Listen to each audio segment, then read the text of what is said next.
ാണ് മാതൃഭൂമി ഉപരിപഠനത്തിൻ്റെ 2023 ഡയറക്ടറിയുടെ ഒരു കോർ. അതിൻ്റെ ഒരു മെയിൻ ടോപ്പിക് എന്ന് പറയുന്നത് വിദേശ പഠനത്തിന് പുതുവഴികൾ എന്നുള്ളത് ഇങ്ങനെ വെറുതെ ശ്രദ്ധയിൽപ്പെട്ടു. അപ്പോൾ ഒരു കാര്യം നിങ്ങളോട് പറയണമെന്ന് ഞാൻ ആഗ്രഹിച്ചതാട്ടോ. വിദേശ പഠനത്തിന് ഒരുപാട് വഴികളുണ്ട്. പക്ഷേ ഇപ്പോൾ പ്രസക്തമായ ഒരു രസകരമായ എളുപ്പമുള്ള വലിയ പൈസയൊന്നും വരാത്ത ഒരു ചാൻസ് ഉപയോഗപ്പെടുത്തുമെങ്കിൽ ഒരു നല്ല ചാൻസ് ഉണ്ട്. അതെന്താണെന്നറിയോ? ഡിഗ്രിയൊക്കെ കഴിഞ്ഞ കുട്ടികൾക്ക് അല്ലെങ്കിൽ ഡിഗ്രി ഫൈനൽ ഇയർ പഠിച്ചുകൊണ്ടിരിക്കുന്ന കുട്ടികൾക്ക് ഈ PG പഠനത്തിന് വേണ്ടി CUET എക്സാം വിളിച്ചിട്ടുണ്ട്. Common university entrance test PG 2025 വിളിച്ചിട്ടുണ്ട്. ഫെബ്രുവരി 1 ലാസ്റ്റ് ഡേറ്റ്. എക്സാമിനേഷൻ വരുന്നത് മാർച്ച് 13 മുതൽ, എൻട്രൻസ് എക്സാം വരുന്നത് മാർച്ച് 13 മുതൽ മാർച്ച് 31 വരെയാണ്.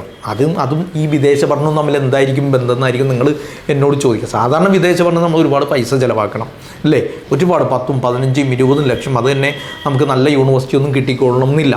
പക്ഷേ നിങ്ങൾ ഈ സെൻട്രൽ യൂണിവേഴ്സിറ്റിയുടെ പരീക്ഷയായ കോമൺ യൂണിവേഴ്സിറ്റി എൻട്രൻസ് ടെസ്റ്റ് ഉണ്ടല്ലോ, അതുവഴി വളരെ പ്രമുഖമായ ഒരുപാട് യൂണിവേഴ്സിറ്റികളിലേക്ക് അഡ്മിഷനുള്ള ചാൻസ് ഉണ്ട്. നിങ്ങൾ ഫിസിക്സ് ആയാലും കെമിസ്ട്രി ആയാലും മാത്സ് ആയാലും ഇക്കണോമിക്സ് ആയാലും സ്റ്റാറ്റിസ്റ്റിക്സ് ആയാലും പൊളിറ്റിക്സ് ആയാലും ബയോടെക്നോളജി ആയാലും ദെൻ ലാംഗ്വേജ് സബ്ജക്റ്റുകളൊക്കെ ആയാലും ഈ പ്രധാനപ്പെട്ട യൂണിവേഴ്സിറ്റികളിൽ പഠിക്കാം. ഇപ്പോൾ ഇതുവരെ ഞാനിപ്പോൾ ഈ സംസാരിക്കുന്നത് വരെ വിളിച്ചിരിക്കുന്നത് 106ഓളം യൂണിവേഴ്സിറ്റിയാണ് ലിസ്റ്റഡ് ആയിരിക്കുന്നത്. അതിൽ 27 സെൻട്രൽ യൂണിവേഴ്സിറ്റിയാണ്. ഇന്ത്യയിൽ മൊത്തം 54 സെൻട്രൽ യൂണിവേഴ്സിറ്റി ഉള്ളതിൽ 27 കയറിയിട്ടുണ്ട്. അത് മിക്കവാറും 40 മേലെ 50 വരെയൊക്കെ പോയേക്കാം. എന്ന് വെച്ചാൽ CUET വഴിയുള്ള പ്രവേശനം സാധ്യമാകുന്ന സെൻട്രൽ യൂണിവേഴ്സിറ്റികൾ 50 വരെ ആയേക്കാം. അതിൽ ഏറ്റവും മികച്ച യൂണിവേഴ്സിറ്റി ഇപ്പോൾ ഡൽഹി യൂണിവേഴ്സിറ്റി വന്നിട്ടുണ്ട്. ഡൽഹി യൂണിവേഴ്സിറ്റി എന്നൊക്കെ പറഞ്ഞാൽ ഇഷ്ടം പോലെ PG കോഴ്സുകളുണ്ട്. ദെൻ ഈവൻ ഡിഗ്രിക്കും PGക്കൊക്കെ പ്ലേസ്മെൻറ്റ് വരെ കൊടുക്കുന്ന യൂണിവേഴ്സിറ്റിയാണ്. JNU ജവഹർലാൽ നെഹ്റു യൂണിവേഴ്സിറ്റി ഏറ്റവും കൂടുതൽ വിദേശ ഫെലോഷിപ്പ് വരുന്ന യൂണിവേഴ്സിറ്റി വരെ ഉണ്ട്. നമ്മുടെ ഈ ചാനലിൽ ഞാൻ ഓരോ സെൻട്രൽ യൂണിവേഴ്സിറ്റി, പ്രധാനപ്പെട്ട കുറച്ച് സെൻട്രൽ യൂണിവേഴ്സിറ്റികളെ കുറിച്ച് വളരെ വിശദമായി സംസാരിച്ചിട്ടുണ്ട്. അതൊക്കെ ഒന്ന് നിങ്ങൾ നോക്കുന്നത് നല്ലതായിരിക്കും. അതുപോലെ തന്നെ പോണ്ടിച്ചേരി യൂണിവേഴ്സിറ്റി വന്നിട്ടുണ്ട്. അപ്പോൾ ഡൽഹി യൂണിവേഴ്സിറ്റി, ജവഹർലാൽ നെഹ്റു, പോണ്ടിച്ചേരിയൊക്കെ വന്നിട്ടുണ്ട്. പ്രത്യേകിച്ച് മൈക്രോബയോളജിയൊക്കെ പോലുള്ള മറൈൻ ബയോളജിയൊക്കെ ആയിട്ട് ബന്ധപ്പെട്ട സബ്ജക്റ്റുകളിൽ നന്നായിട്ട് പഠിപ്പിക്കുന്ന ഒരു സ്ഥാപനമാണ് പോണ്ടിച്ചേരി യൂണിവേഴ്സിറ്റി. ഓരോ യൂണിവേഴ്സിറ്റിക്ക് ഓരോ പ്രത്യേകത. ഇപ്പോൾ Hyderabad Central university language, science, communication ഇതിന് ബെസ്റ്റാണ്. ജാമിയ മില്ലിയ മാസ് കമ്മ്യൂണിക്കേഷൻ നല്ലതാണ്. ഇങ്ങനെ നല്ല ഓരോ യൂണിവേഴ്സിറ്റിയും നമുക്ക് വ്യത്യസ്തമായിട്ട് അങ്ങനെ എടുക്കാൻ പറ്റും. ദെൻ അങ്ങനത്തെ യൂണിവേഴ്സിറ്റികളിൽ പഠിക്കുമ്പോൾ നിങ്ങൾ ശ്രദ്ധിക്കേണ്ട ഈ സെൻട്രൽ യൂണിവേഴ്സിറ്റികളുടെ പ്രത്യേകത എന്താ? ഒന്ന് വലിയ ക്യാമ്പസ് ആയിരിക്കും. 1000-1500 ഏക്കറിലൊക്കെ പടർന്ന് പന്തലിച്ച് കിടക്കുന്ന ഒരു സാമ്രാജ്യമാണ് സെൻട്രൽ യൂണിവേഴ്സിറ്റികൾ. വ്യത്യസ്ത കൾച്ചറുകൾ, വ്യത്യസ്ത ആളുകൾ, വിവിധ സ്റ്റേറ്റുകളിൽ നിന്ന് പല തരത്തിലുള്ള ഇൻ്റലക്ച്വലി ഹൈ ലെവലിൽ നിൽക്കുന്ന വിദ്യാർത്ഥികൾ വരുന്നു.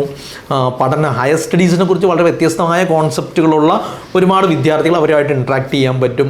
നല്ല അധ്യാപകർ, ലോകത്തെ ഏറ്റവും മികച്ച സർവകലാശാലകളിൽ പഠിച്ച ഈ ലെറ്റർ ഓഫ് റെക്കമെൻഡേഷൻസ് പോലുള്ളത് ഈ വിദേശ പഠനത്തിന് വേണ്ടി നമ്മൾ സബ്മിറ്റ് ചെയ്യേണ്ടതാണ്. അപ്പോൾ ഈ റെക്കമെൻഡേഷൻ വാല്യൂ ഉള്ള നല്ല അധ്യാപകർ, നാഷണൽ ഇൻ്റർനാഷണൽ ലെവലിൽ തന്നെ പേര് കേട്ട അധ്യാപകർ, നല്ല ഇൻഫ്രാസ്ട്രക്ചർ, നല്ല ലൈബ്രറി, ദെൻ നമുക്ക് വിദേശ പഠനത്തിന് സഹായിക്കുന്ന SOP പോലുള്ള സ്റ്റേറ്റ്മെൻറ്റ് ഓഫ് പർപ്പസ് പോലുള്ളത് പ്രിപ്പയർ ചെയ്യാൻ പറ്റുന്ന പശ്ചാത്തലങ്ങൾ, പിന്നെ റിസർച്ച് ഓപ്പണിങ്സ് ഇഷ്ടം പോലെ, വളരെ ജെന്യുവിനായ ഒരുപാട് റിസർച്ചുകൾ നടത്തുന്ന അക്കാദമിക പശ്ചാത്തലം പല സെൻട്രൽ യൂണിവേഴ്സിറ്റികൾക്കും ഉണ്ട് എന്നതുകൊണ്ട് ഈ സാഹചര്യങ്ങൾ നിങ്ങൾക്ക് ഉപയോഗപ്പെടുത്താൻ പറ്റും.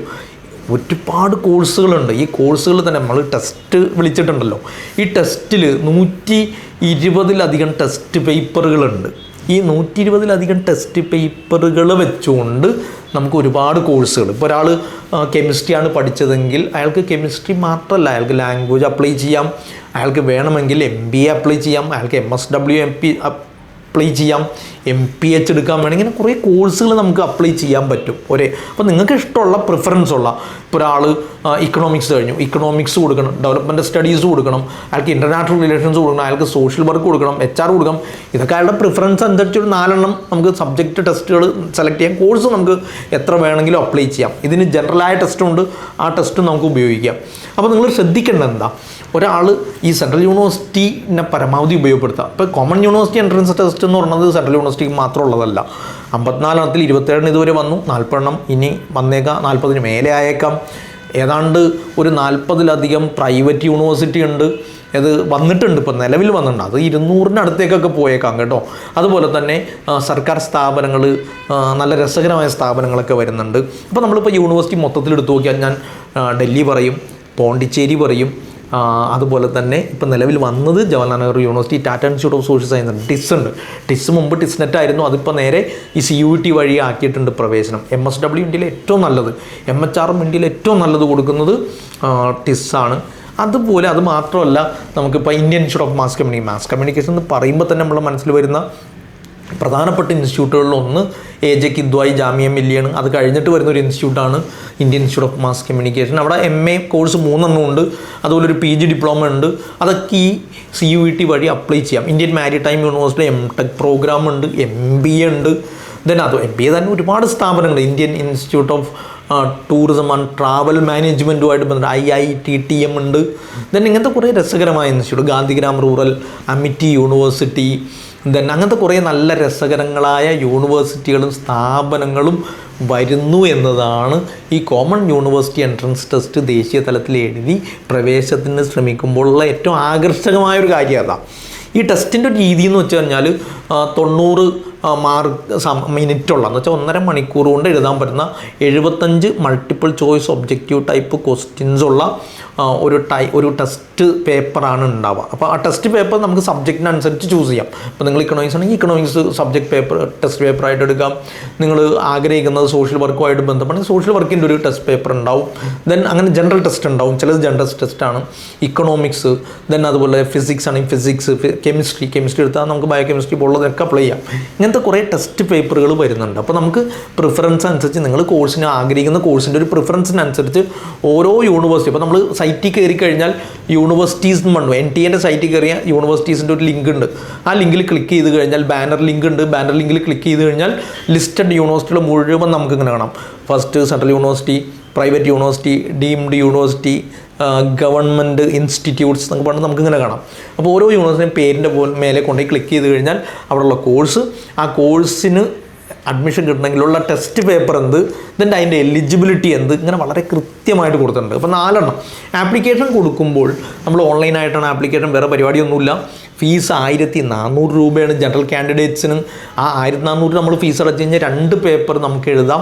ദെൻ അതുപോലെ തന്നെ നമുക്കറിയാം അഡീഷണൽ 700 വീതം 2 അടച്ചു കഴിഞ്ഞാൽ എന്ന് വെച്ചാൽ 2800 അടച്ചാൽ മാക്സിമം 4 പേപ്പറുകൾ നമുക്ക് എഴുതാം. അപ്പോൾ ഈ 4 പേപ്പറും സെലക്ട് ചെയ്യുമ്പോൾ നമുക്ക് ഇഷ്ടമുള്ള പഠിക്കാൻ ആഗ്രഹിക്കുന്ന PGയോട് കണക്റ്റഡായ ടെസ്റ്റ് പേപ്പറാണോ സബ്ജക്റ്റാണോ എന്നുള്ളത് നോക്കിയിട്ട് വേണം നിങ്ങൾ ചെയ്യാൻ. ദെൻ ആ ടെസ്റ്റ് 4 ഇതേപോലെ തന്നെയാണ്. 90 മിനിറ്റ്, 75 ക്വസ്റ്റ്യൻസ്. ഒരു ക്വസ്റ്റിന് 4 മാർക്കാണ് ഉണ്ടാവുക. റോങ് നെഗറ്റീവ് ആൻസറിന് മാർക്ക് കുറക്കും, റോങ് ആൻസറിന്. ഇതാണ് ഒരു രീതി. കമ്പ്യൂട്ടറൈസ്ഡ് ഓൺലൈൻ ടെസ്റ്റാണ്. ദെൻ കേരളത്തിൽ എല്ലാ ജില്ലകളിലും, ഓൾമോസ്റ്റ് എല്ലാ ജില്ലകളിലും ടെസ്റ്റ് സെൻറ്റർ ഉണ്ട്, നമുക്കത് കൊടുക്കാം. പ്രിഫറൻസ് കൊടുക്കുമ്പോൾ ടെസ്റ്റ് സെൻറ്റർ നിങ്ങൾക്ക് ഏറ്റവും അടുത്തുള്ള ടെസ്റ്റ് സെൻറ്റർ പ്രിഫറൻസ് കൊടുക്കുക. ആപ്ലിക്കേഷൻ സബ്മിറ്റ് ചെയ്യാൻ ഓൺലൈൻ കയറുമ്പോൾ ശ്രദ്ധിക്കേണ്ട ഒരു കാര്യം എന്താണെന്നറിയോ, നമ്മളെ photograph, signature, then person with disability ഉണ്ടെങ്കിൽ ഇത് രണ്ടും കൃത്യമായിട്ട് നമ്മൾ കയ്യിൽ വെക്കണം. മൊബൈൽ, ഇമെയിൽ ഇതുമായിട്ട് ബന്ധപ്പെട്ടത്. പിന്നെ അത് ഉപയോഗിക്കുന്ന മെസ്സേജുകൾ എപ്പോഴും വരും എന്നതുകൊണ്ട് അത് സൂക്ഷിക്കണം. അഡ്മിറ്റ് കാർഡ് നമുക്ക് ഓൺലൈൻ ഡൗൺലോഡ് ചെയ്തെടുക്കാം. മാർച്ച് 13 മുതൽ മാർച്ച് 31 വരെയുള്ള ദിവസങ്ങളിൽ ഏതെങ്കിലും ഒരു ദിവസമൊക്കെ ആയിരിക്കും 2-3, നിങ്ങൾ 4 പേപ്പർ ഉണ്ടെങ്കിൽ 4 ടെസ്റ്റ് പേപ്പറുകൾ നമ്മൾ ഉണ്ടാവും. ചിലപ്പോൾ 4 ദിവസങ്ങളായിരിക്കും, അല്ലെങ്കിൽ ഏതെങ്കിലും ഒരു ദിവസം 3 ഷിഫ്റ്റൊക്കെ ആയിട്ടായിരിക്കും. എന്തായാലും ഒരു ദിവസം 3 ഷിഫ്റ്റായിട്ടാണ് ടെസ്റ്റ് നടത്താൻ ഉദ്ദേശിക്കുന്നത്. അപ്പോൾ അതിന് അപ്ലൈ ചെയ്യുക. നിങ്ങൾ കിട്ടിക്കഴിഞ്ഞാൽ, ഞാൻ പറഞ്ഞല്ലോ സെൻട്രൽ യൂണിവേഴ്സിറ്റികളുടെയൊക്കെ ഒരു പ്രത്യേകത എന്താ, ഒന്ന് പ്ലേസ്മെൻറ്റ്. ഇപ്പോൾ ഹൈദരാബാദ് സെൻട്രൽ യൂണിവേഴ്സിറ്റിയിൽ ലിറ്ററേച്ചർ കഴിഞ്ഞ ആൾക്ക് പ്ലേസ്മെൻറ്റ് കിട്ടിയിട്ടുണ്ട്. ഇക്കണോമിക്സും സ്റ്റാറ്റിസ്റ്റിക്സും ചില ബയോമെഡിക്കൽ സയൻസ് പോലുള്ള കോഴ്സുകൾ ഡൽഹി യൂണിവേഴ്സിറ്റി എന്നൊക്കെ പഠിച്ച ആൾക്ക് നല്ല ജോലി കിട്ടുന്നുണ്ട്. Indian Institute of Mass communication പഠിച്ച ആളുകൾക്ക്, MA communication Hyderabad Central university പഠിച്ച ആളുകൾക്കൊക്കെ ജോലി കിട്ടിയിട്ടുണ്ട്. MBA നല്ല യൂണിവേഴ്സിറ്റികളിൽ MBA ഉണ്ട്. അപ്പോൾ വളരെ ഫീസ് കുറഞ്ഞിട്ട് MBA പഠിക്കാൻ പറ്റും എന്നതാണ് സെൻട്രൽ യൂണിവേഴ്സിറ്റി. ഇപ്പോൾ സാധാരണ നമുക്ക് നല്ലൊരു യൂണിവേഴ്സിറ്റി MBA പഠിക്കുന്ന ഒരു 10-12 ലക്ഷം രൂപ ഫീസ് വരും. Hyderabad Central University, Pondicherry University, Jammu Central University Jammu, ഇവിടെയൊക്കെ MBA ഉണ്ട്. IITTM ഇന്ത്യൻ മാരിടൈം യൂണിവേഴ്സിറ്റിയിലുണ്ട്. ഇവിടെയൊക്കെ MBA ഒരുപാട് സ്ഥലത്തുണ്ട്. ഇതൊക്കെ അപ്ലൈ ചെയ്യാൻ പറ്റും എന്നതാണ്. നല്ല യൂണിവേഴ്സിറ്റി പഠിക്കാം. ഇനി അതിനേക്കാൾ രസം എന്താ, വിദേശ ഫെലോഷിപ്പ് ചാൻസുകൾ ഇഷ്ടം പോലെയാണ്. ഈ സെൻട്രൽ യൂണിവേഴ്സിറ്റി ഏറ്റവും വലിയ ആകർഷണം എന്താണ്, ഈ നമുക്ക് PG നല്ല നിലക്ക് പഠിച്ചു പോയാൽ നമ്മൾ അവിടുത്തെ അധ്യാപകർ, ഇൻഫ്രാസ്ട്രക്ചർ, ചാൻസുകൾ വെച്ചുകൊണ്ട് വിദേശ ഫെലോഷിപ്പുകൾ ഡയറക്റ്റ് യൂണിവേഴ്സിറ്റി ത്രൂ കിട്ടാനുള്ള ചാൻസ്, അതിനുള്ള വിവരങ്ങൾ, ഇൻഫർമേഷൻ, ഇപ്പോൾ SOP പ്രിപ്പയർ ചെയ്യണമെങ്കിൽ അതിനുള്ള പശ്ചാത്തലം, സൗകര്യങ്ങൾ, നമുക്ക് അതിനുവേണ്ടി പ്രിപ്പയർ ചെയ്യാനുള്ള ആ ഒരു SOP എഴുതാനുള്ളൊരു പ്രേരണ, അല്ലെങ്കിൽ അതുമായിട്ട് ബന്ധപ്പെട്ട ഹെൽപ്പൊക്കെ എടുക്കാൻ പറ്റും. പിന്നെ ഏറ്റവും പ്രധാനപ്പെട്ട ഒന്നാണ് ലെറ്റർ ഓഫ് റെക്കമെൻഡേഷൻസ് എന്ന് പറഞ്ഞാൽ റെക്കമെൻഡേഷൻ വാല്യൂ ഉള്ള ഒരുപാട് നാഷണൽ ഇൻ്റർനാഷണൽ ഫെയിമുകളായ അധ്യാപകർ ഈ യൂണിവേഴ്സിറ്റികളിൽ ഉണ്ട് എന്നുള്ളതാണ് ഏറ്റവും ബെനിഫിറ്റായിട്ട് വരുന്നത്. ഒരു പൈസ കൊടുക്കാണ്ട് വിദേശത്ത് പോയി പഠിക്കുമ്പോൾ സൈക്കോളജിയൊക്കെ ഡൽഹി യൂണിവേഴ്സിറ്റി സൈക്കോളജിക്കൊക്കെ ഓസ്ട്രേലിയൻ ഫെലോഷിപ്പൊക്കെ കിട്ടാറുണ്ട്. അപ്പോൾ അത്തരം സംവിധാനങ്ങൾ ലണ്ടൻ മീഡിയ സ്കൂൾ ഫെലോഷിപ്പുകളൊക്കെ വരുന്ന യൂണിവേഴ്സിറ്റികളൊക്കെ ഉണ്ട് ഇതിൽ. ഇതൊക്കെ നമ്മൾ എന്ത് ചെയ്യുക, ഉപയോഗപ്പെടുത്തി ഫ്രീ ആയിട്ട് വിദേശത്ത് പഠിക്കാനുള്ള ഒരു ചാൻസ് PG കഴിഞ്ഞിട്ട് നമുക്ക് PhD ലെവലിൽ ആഡ് ഓൺ കോഴ്സുകൾ വഴി പോകാൻ പറ്റും. അതോടൊപ്പം വേറൊന്നും നിങ്ങൾ ശ്രദ്ധിക്കേണ്ടത്, കെമിസ്ട്രി, അത് biochemistry, then physics, biological science, biomedical science, ഇത്തരം കോഴ്സുകൾ, ഇക്കണോമിക്സ്, ദെൻ ഫിനാൻസ്, മാനേജ്മെൻറ്റ്, ഇതൊക്കെ പഠിച്ച ആൾക്ക് ഈ റിസർച്ച് അസോസിയേറ്റോ അങ്ങനത്തെ ഒരു ഇൻറ്റേൺഷിപ്പൊക്കെ പുറത്തൊക്കെ ഒരുപാട് ഫെസിലിറ്റീസ് ഉണ്ട്. ഇപ്പോൾ എനിക്കറിയാവുന്നൊരു പയ്യൻ CUT വഴി വന്നതല്ല, പക്ഷേ Kochi university of science and ടെക്നോളജിയിൽ നിന്ന് ഫിസിക്സ് പഠിച്ചിട്ട് കോപ്പൻഹേഗൻ യൂണിവേഴ്സിറ്റിയിലേക്ക് റിസർച്ച് ഫെലോഷിപ്പ് അസിസ്റ്റൻഷിപ്പ് കിട്ടിയിട്ട് റിസർച്ച് അസിസ്റ്റൻ്റായിട്ട് വർക്ക് ചെയ്യുന്നുണ്ട്. ഇത്തരം വിവരങ്ങൾ നമുക്ക് ഈ യൂണിവേഴ്സിറ്റിയിൽ നിന്ന് കിട്ടും എന്നുള്ളതാണ് ക്യാമ്പസ് ഒരുക്കി തരും. അധ്യാപകർ ഇത്തരം അവസരങ്ങളെക്കുറിച്ച് പറയുകയും നിങ്ങളെ പ്രേരിപ്പിക്കുകയും ചെയ്യും. വിദ്യാർത്ഥികളുടെ ഒരു കൂട്ടായ്മ ഇത്തരം ലക്ഷ്യം വെച്ചുകൊണ്ട് വരുന്നവരായിരിക്കും. അതുകൊണ്ട് തീർച്ചയായിട്ടും ഈ അവസരത്തെ പരമാവധി പൂർണ്ണമായിട്ട് നിങ്ങൾ ഉപയോഗപ്പെടുത്തണം. എന്തെങ്കിലും ഇതുമായിട്ട് ബന്ധപ്പെട്ട സംശയങ്ങളുണ്ടെങ്കിൽ നിങ്ങൾക്ക് താഴെ ചോദിക്കാം. അടുത്ത നമ്മളൊരു ലൈവ് ഇതുമായിട്ട് ബന്ധപ്പെട്ടതായിരിക്കും. പരമാവധി എല്ലാവരിലേക്ക് ഇത് എത്തിക്കുക. സബ്സ്ക്രൈബ് ചെയ്യാത്തവർ സബ്സ്ക്രൈബ് ചെയ്യുക. Bye bye. Career Guru, moulding your future.